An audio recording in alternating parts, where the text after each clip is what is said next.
Huwag mong ino-okray-okray tong bibig ko. Dahil itong bibig na to, dito ako minahal ng lalaking pinakaminamahal mo.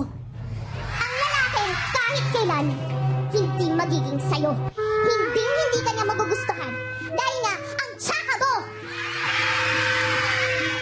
True to life, biruan. Yun na ang uso ngayon, girl.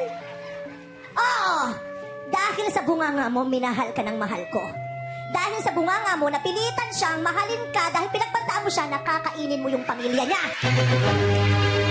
Hanggang ngayon, nawawala pa yung bunso nila, di ba? Itinago mo sa bibig mo? True to life na, ha?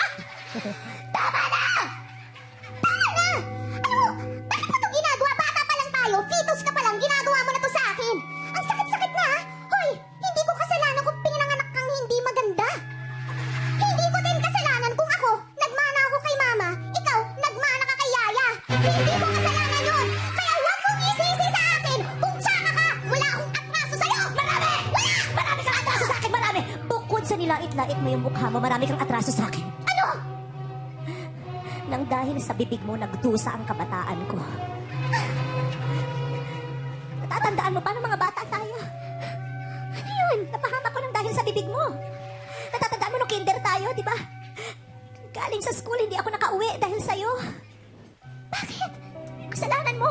Dahil matulog ka nang wala sa oras. Hindi ko na malaya, nakahiga ka pala sa sahig. Habang naglalakad ako, nalaglag ako sa bunganga mo, kaya naligaw ako at nawala ako ng isang linggo. Grabe! Nung hinarap ako ng NBI, nakita nila ako sa lalamunan mo. At hindi lang yan! Ano? Mga bata pa tayo, halos wala akong makain.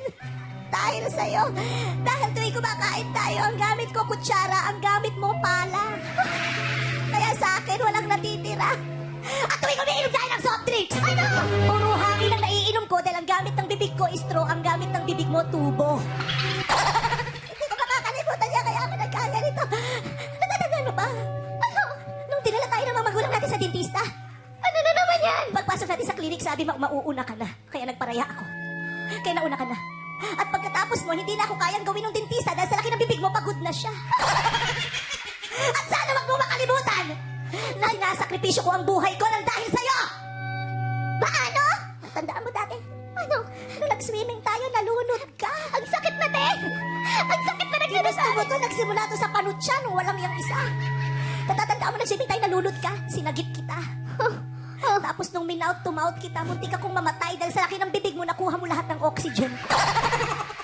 Kaya ngayon sabihin mo sa akin na ako may kasalanan ko bakit ako nagkaganito. Tapos lalait-laitin mo ang mukha ko sa harapan ng maraming tao. Eh, totoo naman ang lating sinasabi ko! Ang kapal ng mukha mo. How dare you? Juliet, huwag na huwag mo sasaktan si Aning. Alam mo, hinahamon kita. Aning, kung talagang mahal mo ko, lapit na. Dito ka, dito. Kung talagang mahal mo ko, sampalin mo ang mukha mo. Narinig mo yun? Mahal kita. Sige, dahil sa mahal kita, kaya akong magsakripisyo. Kaya akong saktan ang sarili ko. Dahil mahal kita. Kaya eto, gusto mo?